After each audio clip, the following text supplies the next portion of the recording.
Buenos días, soy Leonardo Guidi, analista financiero de Grupo Carey. Hoy es viernes 18 de noviembre de 2022 y este es el resumen semanal de los mercados. Bueno, la verdad que tuvimos una semana lateral, podríamos decir de consolidación, dirían los analistas técnicos, teniendo en cuenta que acá está la media móvil de 200 ruedas, que se considera siempre un parámetro técnico bastante importante. Vemos que tal vez el índice está consolidando, ahí puede haber trading entre analistas técnicos, algunos que creen que va a utilizarlo como piso y va a seguir subiendo, otros que pueden considerar que no, que ahora va a venir una toma de ganancias o lo que sea, pero bueno, eso a nosotros que miramos más a largo plazo, que miramos más empresas, no nos interesa. Lo que nos interesa saber es si cambió algo en cuanto a los fundamentos, o sea, en cuanto a los fundamentos económicos, financieros, políticos y psicológicos, emocionales del mercado, eso a nivel general, y después ya en cada uno de los sectores, industrias y empresas, ya hablando de fundamentos más en particular. Cuando hablamos de fundamentos, como siempre, hablamos principalmente de ventajas competitivas, de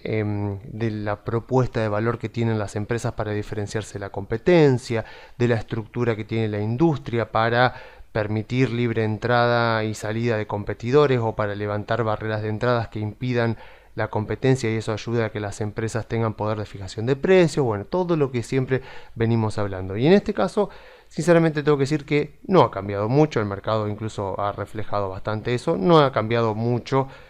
la situación con respecto a lo que venía ocurriendo la semana pasada. Ya sabemos que en este momento, como ya lo vengo repitiendo en los últimos informes, el mercado parecería estar iniciando un nuevo mercado alcista tímidamente, que podríamos marcar como el 13 de octubre sería su mercado alcista. Obviamente todavía no podemos afirmar nada de esto, por un lado porque la tendencia claramente sigue siendo bajista porque todavía no ha transcurrido el suficiente tiempo como para mirar hacia atrás y confirmar, bueno, si efectivamente este fue el piso definitivo del mercado. Siempre los pisos definitivos de los mercados se ven unos 6 meses después de que han ocurrido. Entonces, en este caso el mercado está, gracias al dato de inflación que vino mejor de lo esperado, descontando en este momento que la Fed en diciembre va a empezar a desacelerar las subas de tasas. En vez de 0,75 va a empezar a subirla a 0,5 y eventualmente en algún momento del año que viene las va a empezar a, primero las va a dejar quietas y después ya va a empezar a disminuirla posiblemente en la segunda mitad del año. Este es el panorama futuro que tiene el mercado en este momento y en base al cual se va moviendo. O sea, de hecho, incluso si miramos esta herramienta que ya se les he recomendado muchas veces del CME, del Chicago Mercantile Exchange, que es la bolsa de futuros, de commodities de Chicago, tenemos una herramienta gratuita que podemos acceder gratuitamente donde nos marca, bueno, la cantidad de tiempo que falta para la próxima reunión el comité de la Fed de Mercado Abierto, el FONC, y acá nos muestra un cuadro donde nos dicen en qué niveles se están operando los futuros de tasa de interés. Entonces tenemos futuros para cada una de las reuniones de la Fed, como vemos acá arriba, y vemos que para la reunión del 14 de diciembre estamos en este momento en una tasa del 3,75 y el 4%, aunque en realidad siempre se toma el límite inferior. O sea, cuando se dice, por ejemplo, que las tasas de interés están en 0, en realidad lo que están es entre 0 y 0,25, o sea, o entre 0 y 250 puntos básicos, como quieran llamarles. En este caso estamos en 3,75 y el mercado asume, a través de la gente que de verdad está poniendo dinero, no es que simplemente está operando, o sea, no es que simplemente está opinando gratuitamente, sino que está poniendo dinero, comprando o vendiendo futuros de tasa de interés. El mercado está operando casi todo acá, o sea, hay un 76% de probabilidad, según lo que descuenta el mercado, 76% de probabilidad de que la suba de tasa de diciembre sea de 0,5%. Entonces, como los mercados están interconectados, esto que está ocurriendo acá en el mercado de futuros de la bolsa de Chicago, obviamente que se ve reflejado acá en el precio de las acciones. O sea, si esta es la expectativa que tiene el mercado y venía antes con expectativas del 0,75, esa ya desaceleración de tasas de interés se empieza a ver reflejado en una tendencia que el mercado espera que la Fed siga durante el próximo año. De hecho, podemos ver, aunque no tiene mucho sentido porque estamos muy lejos, pero incluso ya podríamos ver, por ejemplo, cómo están operando los futuros de febrero, para ver la reunión del 1 de febrero, que sería la que continúa después de diciembre, porque la Fed se reúne cada 6 semanas. Vemos que estábamos diciendo que la tasa estaba en 4, en 3,75 y en 4, y que se espera que termine con 0,5 puntos más, y vemos que el mercado sigue asumiendo que para febrero, en este momento el mercado asume que para febrero, teniendo en cuenta la suba que espera también para diciembre, el mercado estaría asumiendo casi con un 50% que para febrero la Fed va a subir otra vez 0,50 la tasa, pero fíjense qué cerquita que ya viene asomándose el 0,25. O sea, obviamente todavía está todo por decir, o sea, falta que se conozca la inflación de diciembre y la inflación de enero también, que van a afectar muchísimo a cómo se va a operar esto, o sea que es muy prematuro para decir qué puede llegar a pasar en la reunión de febrero, pero vemos que ya se nota una cierta tendencia de los inversores en el mercado empezar a mirar a futuro las próximas reuniones de la Fed y empezar a descontar una desaceleración aún mayor, ya no que suba la tasa 0,5 sino 0,25, y eventualmente, como todos nos podemos imaginar, lo que uno esperaría sería que detenga directamente la suba de tasas por completo y que después eventualmente, algunos dicen en la segunda mitad de año, otros, los más optimistas, dicen que sería tal vez a mediados de años. Obviamente son puras especulaciones, pero empieza a cobrar cada vez más fuerza la idea en el mercado de que lo peor ya pasó, de que la Fed ya va a empezar a desacelerar la suba de tasas de interés, porque efectivamente la inflación ha dado reales señales de estar desacelerándose y empezar a converger ya tal vez dentro de los próximos 12 meses, seguramente que va a tardar al menos 12 meses más en converger la inflación interanual a menos de un 3%, que es más o menos lo que históricamente ha tenido Estados Unidos de inflación a lo largo por lo menos del siglo XX. Hasta acá la verdad que nada muy diferente de lo que vengo diciendo, así que hoy me quiero focalizar en hablar un poquito más del tema de expectativas, o mejor dicho, de cambios de expectativas, porque la verdad es que si miramos el gráfico o tenemos en cuenta lo que ha estado pasando durante las últimas semanas, es bastante probable, o sea, por lo menos según mi análisis, pero bien podríamos estar en un momento bisagra del mercado, bien podríamos estar, si esto continúa de esta manera, en el inicio de un nuevo mercado alcista. Y como ya lo decía John Templeton, los mercados alcistas nacen rodeados de pesimismo y, en el mejor de los casos, escepticismo. O sea, quiere decir que las acciones empiezan a subir en medio de un contexto donde el consenso del mercado desconfía de la suba de las acciones porque todavía considera que lo peor no pasó. ¿Y esto qué significa para nosotros? Que justamente como las expectativas que están incorporadas en los precios son bastante más pesimistas de lo que terminarán siendo eventualmente en la realidad, podemos estar en presencia, y con lo que ha pasado este año tal vez con mucha más cantidad de lo normal, que podemos estar en presencia de empresas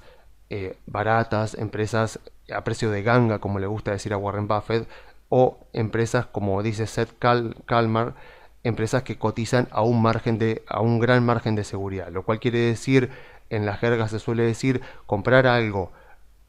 comprar $1 a un precio de 50 centavos, o sea, comprar aquello que vale $1 a un precio muy de descuento. O sea, podemos estar en este momento, que podría ser bisagra del mercado, ante la posibilidad de invertir en empresas de muy buena calidad que han sido muy castigadas durante este año y que están cotizando a valuaciones muy bajas,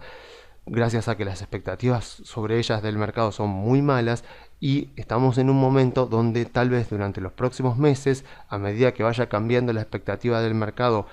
en base a lo que termine haciendo la Fed con las tasas de interés y lo que ocurra con la inflación, o sea, el mercado puede empezar a reconocer que ha sido demasiado pesimista, y los precios de esas acciones pueden ser eventualmente las que más se recuperen y le terminen ganando por mucho al índice, y por lo tanto nosotros como inversores que las hemos detectado anticipadamente también podríamos llegar a obtener una muy buena rentabilidad superior a los índices y sin necesariamente haber asumido un mayor nivel de riesgo, que eso es lo que más importa. Concretamente, sabemos que el valor de una compañía viene determinado por su flujo de fondos descontados. O sea, el valor de una compañía no está determinado por su price earning, como creen algunos, o por las ganancias por acción, que a veces nos obsesiona el propio mercado con lo que ha ocurrido con las ganancias por acción de una compañía, cuando las ganancias por acción son muy fácilmente manipulables desde la contabilidad y es fácil engañar a un inversor que por ahí las mira de manera muy superficial, porque una empresa podría perfectamente hacer crecer sus ingresos y hacer crecer sus ganancias por acción y al mismo tiempo destruir el valor de los accionistas. Así que si miran cualquier libro serio de finanzas, siempre la conclusión va a ser que el valor de una compañía está determinado por el flujo de fondo descontado. Y si desglosamos esto un poco más, podríamos decir que el valor de una compañía, como el valor de una compañía siempre está en el futuro, Damodaran siempre dice, el valor de una compañía termina siendo una historia que yo me cuento sobre el futuro de la compañía. Entonces, en esa historia, por supuesto, están las expectativas que cada uno de nosotros tiene sobre ellas y el consenso de los inversores sobre las expectativas es lo que termina formando el precio del mercado. Entonces yo puedo decir que las expectativas que el mercado en general y cada inversor en particular tengan sobre el crecimiento de los ingresos, las inversiones que tengan que realizar las compañías, lo intensivas en capital que sean las compañías, los cash flow, los free cash flow, que en definitiva es lo que termina utilizándose para ser descontado, el costo del capital, el costo del equity, la tasa de interés y si quieren un poco más el retorno sobre el capital invertido, todas estas variables o las expectativas que tengamos sobre estas variables, como son justamente la materia prima con la cual después se hace el modelo de flujo de fondos descontados, todas las expectativas que tengamos sobre esas variables son las que eventualmente determinan el valor que tienen las compañías en el mercado. Entonces, vemos que en este momento esas expectativas sobre todas estas variables, algunas mejor, otras peor, pero básicamente todas se han comportado de manera negativa a lo largo de este año. Entonces, nuestro trabajo como inversores, como analistas del mercado, es detectar previamente al consenso de los inversores cuándo se van a producir cambios en la expectativa. Si queremos invertir en empresas particulares, bueno, en empresas particulares, en industrias particulares, pero si queremos pensar ya en el mercado en su conjunto, también podemos hacerlo porque bien podemos, por ejemplo, invertir en algún ETF, en el ETF de Standard & Poor's o en algún ETF sectorial. Entonces, importa mucho, sobre todo en este momento, ver que es posible que durante los próximos meses empiecen a cambiar expectativas, por ejemplo, con respecto al costo del capital de las compañías, porque si bajan las tasas de interés, va a bajar el costo del capital de las compañías. Pero al mismo tiempo, si efectivamente, gracias a que la emisión monetaria, como hemos visto en otros informes, la M2, ha vuelto a crecer a ritmos normales como crecía en la década anterior, es posible que la inflación entre o ya haya entrado en una tendencia secular bajista y eventualmente el año que viene, dentro de los próximos 12 meses, termine convergiendo a valores por debajo del 3% o en la línea del 3%. Entonces eso provocaría, sería un fundamento positivo, un driver positivo para la economía de Estados Unidos. Entonces, al mismo tiempo que si la Fed empieza a bajar las tasas de interés, mejoraría el costo de capital de las compañías, a la vez la baja de la inflación fomentaría la actividad económica y eso fomentaría los ingresos de las compañías y la expansión de las compañías. Entonces, a su vez, fomentaría los cash flow de la compañía. Entonces, el valor de las compañías mejoraría por ambos lados de la ecuación, tanto en el numerador como en el denominador del flujo de fondos descontados. Y si nosotros logramos detectar eso y vemos que el mercado todavía, como estamos en un contexto pesimista y escéptico, todavía no lo está reflejando en los precios, es un muy buen momento para comenzar a pensar o analizar para ver cómo posicionamos nuestro portafolio de cara a un futuro que parece ser mucho mejor que lo que hemos vivido durante este año. O sea, a ver, ¿qué pasó durante este año? ¿Cuáles fueron los drivers que dominaron el 2022. Claramente fue, o sea, cuando miramos los drivers de alto nivel, ya se acuerdan, tenemos 3 drivers de alto nivel: el económico, también económico financiero, el driver político y el driver psicológico emocional. Este año claramente todo se subordinó al driver económico y puntualmente a la inflación y a la tasa de interés. La tasa de interés es un driver financiero, pero que deriva, o lo que ocurre en la tasa de interés a su vez deriva de lo que ocurre con la inflación. Entonces, este driver fue el que dominó todo el 2022 porque es el que motivó a la Fed a subir tanto las tasas de interés y afectó, por supuesto, muy negativamente el sentimiento inversor, como lo hemos visto a lo largo de todos estos meses. Ahora podríamos estar en presencia del proceso exactamente inverso. O sea, como les decía, si la inflación está dando muestra ya de que empezó a tener una tendencia descendente y la Fed empieza a desacelerar y da señales de que el año que viene puede llegar incluso a bajar la tasa de interés, obviamente eso impacta positivamente, disminuyendo el costo de capital de las compañías y por lo tanto el denominador del descuento de flujo de fondos. Pero al mismo tiempo, como baja la inflación, mejora la actividad macroeconómica de Estados Unidos, eso se ve reflejado en mayores ingresos, mayores cash flows de las empresas, eso se ve reflejado en los balances y eventualmente en el precio de las acciones. Pero como bien sabemos, las acciones no son lo que se mueve al último, sino que se mueve primero. O sea, cuando los inversores empiezan en su conjunto, por ejemplo en este caso, a anticipar que este escenario va a ser el más probable que se va a dar durante los próximos meses, más y más inversores que empiecen a llegar a este tipo de conclusiones van a empezar a ver que empresas que han caído mucho durante este año, la verdad es que han quedado a valuaciones muy interesantes y por lo tanto se empiezan a convertir en buenas oportunidades de compra y van a empezar a invertir en ella. Entonces, es nuestro trabajo como inversores empezar a evaluar este tipo de cosas. O sea, no solo conocer bien las compañías, sobre todo sus ventajas competitivas, sus propuestas de valor, o sea, las industrias en las que pertenece, qué forma tienen de protegerse de la competencia, si la industria está creciendo o si es una industria que está estancada.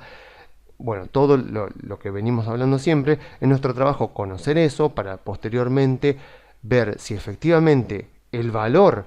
el precio que tiene la empresa en este momento en el mercado está reflejando el valor que verdaderamente tienen las compañías ante un escenario de mejora como el que hemos planteado. En caso de no ser así, bueno, estaremos efectivamente en este momento, que puede ser un momento bisagra, ante grandes oportunidades de compra que nos está dando el mercado en aquellos sectores que han sido más castigados durante este año. Y como dato positivo adicional, tenemos también que siguieron publicándose los resultados de las elecciones de Estados Unidos y vemos finalmente que los republicanos han tomado el control de la Cámara de Diputados. No así de la Cámara de Senadores, que puede ser que termine quedando empatada o tal vez quede con ligera mayoría demócrata. Vamos a ver, falta todavía, se va a resolver recién a principios del mes que viene. Pero acá está lo importante. O sea, lo importante es que necesitaban 218 diputados para tomar el control, ya los republicanos tienen 219, por eso acá le ponen el tilde rojo, porque son los que van a controlar la Cámara de Diputados durante los próximos 2 años.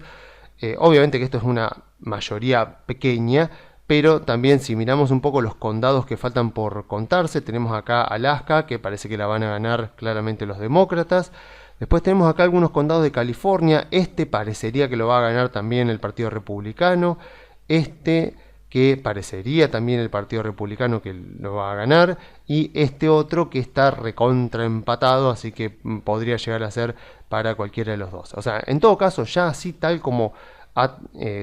está ahora la Cámara de Diputados, o sea, incluso si los demócratas ganaran todos estos condados que todavía faltan por resolverse, ya esto es sumamente positivo para las acciones de cara a los próximos 2 años. O sea, con una Cámara de Diputados que está compuesta ya con una mayoría republicana, por más que la mayoría sea muy muy pequeña, eso no importa. O sea, lo que nos ha mostrado la historia es que el presidente que está en la Casa Blanca, en este caso Biden, no va a ser capaz durante los próximos 2 años de sacar leyes, por ejemplo, de paquete de estímulos, de mucha emisión monetaria, como lo hizo en el primer mes, más o menos los primeros 2 meses de su mandato. Tampoco va a poder subir impuestos si así lo desea, no va a poder aumentar regulaciones, no va a poder hacer esta ley que sacó este año de aumento del gasto público para combatir la inflación, como dijeron, que iba a ser una ley de infraestructura, después la renombraron. O sea, todo eso podríamos decir que durante los próximos 2 años se terminó. O sea, a partir de enero, cuando ya empieza a funcionar este nuevo Congreso, ya los demócratas lo van a tener muy difíciles para poder pasar cualquier ley con el Congreso. Pensemos, por ejemplo, en los 2 últimos años de Trump, o sea, con mayoría demócrata en la Cámara de Representantes. Fue incapaz Trump de poder sacar alguna ley más o menos importante, hasta que llegó el COVID. Ahí ya obviamente fue todo diferente, pero lo mismo pensemos en Obama también, cuando tuvo mayoría republicana en la Cámara de Senadores, tampoco fue capaz de sacar leyes muy importantes. O sea, las leyes más importantes Obama las sacó durante los 2 primeros años de su primer mandato, donde tuvo mucha mayoría a favor del Partido Demócrata. Así que este driver, por supuesto, en este momento el mercado no lo va a apreciar mucho, porque el mercado está mirando principalmente la inflación y las tasas de interés, pero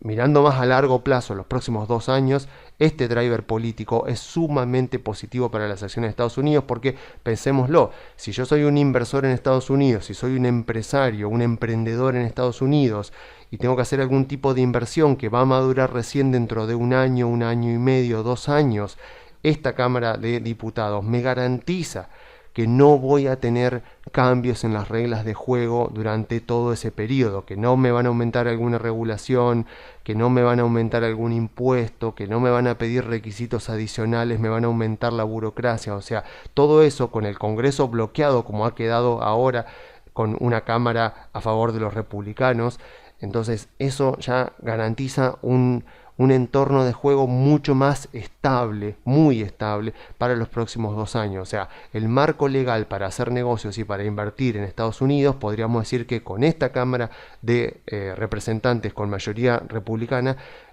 ya ha quedado muy estable, se va a mantener muy estable durante los próximos 2 años, y eso es sumamente positivo para invertir, para hacer negocios. Pensemos un poco lo que pasa acá en Argentina, donde muchas veces el Congreso argentino se comporta como una escribanía del Poder Ejecutivo. Entonces, acá un empresario argentino, un empresario que tiene que invertir, que tiene, como se dice en la jerga, que hundir capital durante varios años, no sabe cuál va a ser el entorno legislativo, el entorno laboral, el entorno para invertir durante los próximos, ya no digamos 2 años, durante los próximos meses, durante el próximo año, porque sabe que le pueden aumentar impuestos, que le pueden aumentar regulaciones, que le pueden cambiar reglas de juego, que le pueden dar alguna concesión y después quitársela. O sea, todo este tipo de cosas que pasan en Argentina, sabemos que en Estados Unidos pasan muchísimo menos, pero ahora con el Congreso, con una de las cámaras con mayoría republicana, sabemos que durante los próximos 2 años difícilmente ocurra algo muy importante en el Congreso de Estados Unidos. O sea, difícilmente salga alguna ley importante del Congreso de Estados Unidos durante los próximos 2 años, y eso, a pesar de que a muchos les pueda parecer algo malo, para los que invierten y los que hacen negocios es muy bueno, porque fíjense que Estados Unidos ha crecido en entornos donde los impuestos eran bastante altos, eran del 35%, ha crecido también en entornos como ahora, donde los impuestos son mucho más bajos. Entonces uno dice, bueno, pero entonces no es que cuando suban los impuestos es malo, cuando lo bajan es bueno. O sea, es un poco más gris la situación, claro, porque lo que importa es la certidumbre. O sea, cuando las reglas de juego están establecidas y se mantienen estables durante un tiempo, los agentes económicos se van coordinando en base a esas reglas de juego. Cuando las reglas de juego cambian constantemente, incluso si a veces cambian para bien, esa incertidumbre pesa mucho más que el hecho de que tal vez sea favorecido eventualmente por algún tipo de cambio en la legislación o en alguna regulación. Porque se acuerdan que Daniel Kahneman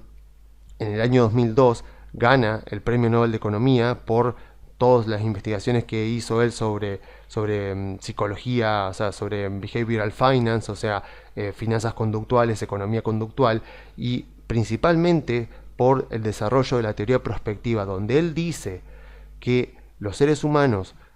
nos duelen las pérdidas muchísimo más de lo que nos alegran las ganancias. Entonces, si el Congreso de Estados Unidos hace pasar una ley que genera ganadores y perdedores, por ejemplo, beneficia a una industria y perjudica a otra industria, y vamos a suponer que más o menos las perjudica, perjudica a una más o menos en la misma proporción en la que beneficia a otra, que podríamos decir que económicamente sería algo de suma cero. Eso no importa tanto, porque aquellos que fueron perjudicados van a estar muchísimo más enojados con el gobierno de lo contentos que van a estar con el gobierno aquellos que fueron beneficiados. Entonces, en el neto, a pesar de que tal vez económicamente, supongamos en este caso sea algo de suma cero, pero en cuanto a la psicología humana, a la predisposición para invertir, a la predisposición para hacer negocios, ese cambio de regla de juego provocó más efectos negativos que positivos. Porque por más que económicamente haya sido iguales, psicológicamente los que perdieron lo sufren mucho más de lo que psicológicamente se alegraron los que ganaron. Entonces, ese tipo de situaciones sabemos que es muy difícil que transcurran durante los próximos 2 años en Estados Unidos, con lo cual imagínense un contexto en el que la inflación va a la baja, la Reserva Federal detiene las subas de tasas y eventualmente las empieza a bajar, y encima el entorno legal, el marco legal, el marco normativo para hacer negocios y para invertir se mantiene completamente estable durante los próximos 2 años. Creo yo que sería un muy buen contexto para estar invertido en acciones. Dicho esto, creo que nunca está de más recordar que cada uno tiene que hacer su propia diligencia de vida, cada uno tiene que hacer el análisis de las compañías o hacer por lo menos el método top-down, analizar los drivers de alto nivel, qué cree uno que va a suceder con la economía, qué cree uno que va a suceder con la inflación, con las tasas de interés de la Fed, con la psicología del mercado. O sea, piensen, por ejemplo, que en mi caso yo me equivoqué estrepitosamente a principios de este año. O sea, veníamos de un 2021 excelente, 28% de suba del Standard & Poor's, y obviamente que cuando uno, como yo por ejemplo en ese caso, sufría sesgo de continuidad, uno cree que el futuro va a ser una mera continuación del presente. O sea, veníamos de un año muy bueno, mirábamos, por lo menos yo en mi caso, miraba un 2022 bastante bueno, porque seguía considerando, al igual que parecía que lo estaba haciendo la Fed, que la inflación iba a ser un fenómeno más transitorio. O sea, el mercado estaba subiendo mucho, la inflación no daba señales de que era transitoria y de que pronto iba a bajar, y bueno, eventualmente tanto la Fed como el mercado se dieron cuenta de que esta inflación no iba a parar y que la Fed no iba a poder pararla manteniendo las tasas en un 1 y pico por ciento como los tenía en aquel momento. Así que a la vez que la Fed empieza a dar señales de que va a empezar a acelerar las subas de tasas, como efectivamente lo hizo, las valuaciones del mercado empezaron a sufrir mucho, y obviamente se suma la guerra en Ucrania, bueno, toda la incertidumbre que rodeó a este año que estamos ya cerca de terminarlo. Así que lo importante es si estamos nuevamente en un cambio de expectativa. O sea, en aquel momento me equivoqué bastante, espero ahora no equivocarme y ver justamente, o sea, porque obviamente en este caso una persona que sufre de sesgo de continuidad lo que va a pensar es que no, bueno, esto sigue, o sea, esto es simplemente un pequeño rally dentro de esta tendencia bajista como vemos en el gráfico, así que esto va a seguir para abajo. Cuando yo pregunto, bueno, dame los fundamentos para que esto siga para abajo, que es posiblemente lo que debía haberme preguntado en diciembre y no me lo respondí con mucha profundidad. Cuando yo le pregunto esto a alguna persona que esté bajista hoy, tendría que decirme a ver por qué, si no ha habido otro fogonazo monetario de Trump y de Biden, la inflación debería acelerarse en Estados Unidos. O sea, si no me puede responder eso, no podría responderme por qué la Fed va a continuar subiendo por encima, por ejemplo, del 5% las tasas de interés, porque en ausencia de eso, en ausencia de una Fed que suba las tasas de interés por encima del 5%, y por lo tanto en ausencia de una inflación que vuelve a acelerarse en Estados Unidos, no tengo razones para creer que este sea un mal momento para invertir en acciones, o que los precios de las acciones van a continuar bajando y van a ser mínimos inferiores al del 13 de octubre. Entonces, creo yo a la vez que me equivoqué tanto a principio de año, que ahora es más sensato pensar que tal vez lo peor ya pasó, a creer que lo peor va a estar por venir. Obviamente, los analistas técnicos, ¿qué me van a decir? Me van a decir, mira, esta línea azul te marca claramente la tendencia bajista, estamos en tendencia bajista, así que no se compra en tendencia bajista, por lo tanto no podés comprar hasta que el índice rompa esta línea. Bueno, yo, como bien lo saben, no soy analista técnico, ni pretendo serlo más. Lo que quiero es, principalmente, pensar qué hacen aquellos inversores que a lo largo de la historia, que todos los conocemos porque se han vuelto muy famosos, le han logrado ganar a los índices sin asumir un mayor nivel de riesgo, porque ahí está la clave. Hay muchos inversores,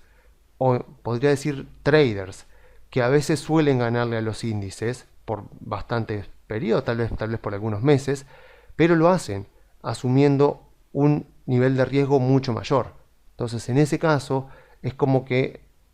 diría Milton Friedman, no hay almuerzo gratis. O sea, venciste al índice, pero porque asumiste un mayor nivel de riesgo. La clave de los analistas fundamentales, como por ejemplo Warren Buffett, como por ejemplo Peter Lynch, fue que lograron lo que la teoría financiera dice que no se puede hacer. O sea, ellos lograron detectar las ineficiencias del mercado, sobre todo en estos contextos de mucho pesimismo. Sobre todo miren los videos de Peter Lynch que están en YouTube, las conferencias que él dio a principios de la década de los 90, donde él cuenta cómo evaluaba compañías y cómo invertía, por ejemplo, en el lunes negro en 1987. O sea, cómo en cada mercado bajista, en cada fuerte baja del mercado, él aprovechaba para comprar, porque decía justamente, yo estoy comprando algo que estoy seguro de que vale mucho más de lo que está cotizando en este momento. Entonces logro la magia, o sea, logro esa alquimia financiera que se produce cuando lográs invertir en un momento de mucha ineficiencia de los mercados, de mucha emocionalidad de los mercados, y lográs entonces obtener una rentabilidad muy superior a los índices sin necesariamente haber asumido un mayor nivel de riesgo. O sea, eso es lo que principalmente intentamos desde acá, desde estos informes, al hablar de que miremos las compañías, que analicemos los negocios de las empresas, a ver qué productos, qué servicios ofrecen cada una de las compañías en las que invertimos, cuál es la situación financiera de cada compañía, quién es el gerente que está llevando adelante la compañía, en qué industria está cada una de las empresas que tenemos en nuestro portafolio, o sea, qué está pasando con esa industria. Esa industria se está expandiendo, es una industria muy joven, es una industria que puede tener algún tipo de disrupción que puede provocar que se caigan las barreras de entrada y que los competidores de repente empiecen a haber disminuido mucho sus ingresos o su margen de rentabilidad. O sea, intentemos y aprovechemos estos momentos tan importantes que está atravesando el mercado en este momento para ver en qué tipo de empresa estamos invertidos o qué tipo de empresa nos interesa, para detectar cuáles son las mejores, cuáles son las empresas que nos van a garantizar que van a proteger sus ingresos, van a proteger sus márgenes de rentabilidad, van a proteger su rendimiento sobre el capital, y también algo muy importante, que tienen a disposición para el futuro inversiones cuyos rendimientos superan el costo del capital. Y entonces, aprovechando estos momentos en los cuales, como las expectativas sobre los ingresos, los cash flows, las inversiones que van a realizar las empresas, el rendimiento sobre el capital invertido, todas esas variables, las expectativas sobre ellas son muy bajas en este momento, entonces las valuaciones son muy bajas en este momento, y es posible que logremos lo que justamente aquello de lo que tanto hablaba Peter Lynch, o sea, estar justo en un momento del mercado donde vemos que las expectativas a futuro no son tan malas como aparentemente están descontadas en los precios, y por lo tanto, si logramos comprar activos de buena calidad e integrar nuestro portafolio con acciones de muy buenas compañías y que además están en muy buenas industrias que están creciendo, como siempre decíamos, crecimiento de los ingresos y alto rendimiento sobre el capital, entonces tal vez todo lo que resta de este año y muy posiblemente el año que viene sea un año muy bueno para nuestro portafolio. Así que miremos bien esto, animémonos, o sea, investiguemos bien, sepamos bien aquello en lo que invertimos para estar tranquilos y para poder dormir tranquilos con nuestro portafolio, y tal vez, si efectivamente en este caso tenemos razón y este termina siendo eventualmente el inicio de un nuevo mercado alcista, vamos a cosechar muy buenos rendimientos durante el próximo año. En el caso de que no sea el inicio de un mercado alcista, bueno, pensemos qué tendría que pasar para que veamos mínimos inferiores a los que hemos visto acá en octubre. No sé, que la inflación se acelere, que la Fed suba las tasas de interés arriba del 5%. Bueno, siempre cuando uno invierte tiene que invertir en base a escenarios, nunca en base a certezas. Cuando uno plantea estos escenarios y uno dice, bueno, si efectivamente lo peor ya pasó, entonces este puede ser el inicio de un mercado alcista. Si efectivamente la Reserva Federal va a desacelerar ahora las tasas de interés, como parece que el mercado lo está descontando, pero las va a seguir subiendo bastante durante el año que viene, entonces ese sería un escenario en el cual tendría sentido que tal vez veamos mínimos inferiores, pero la verdad que con una inflación a la baja y sin fogonazo monetario que haya volcado mucho dinero, mucha M2,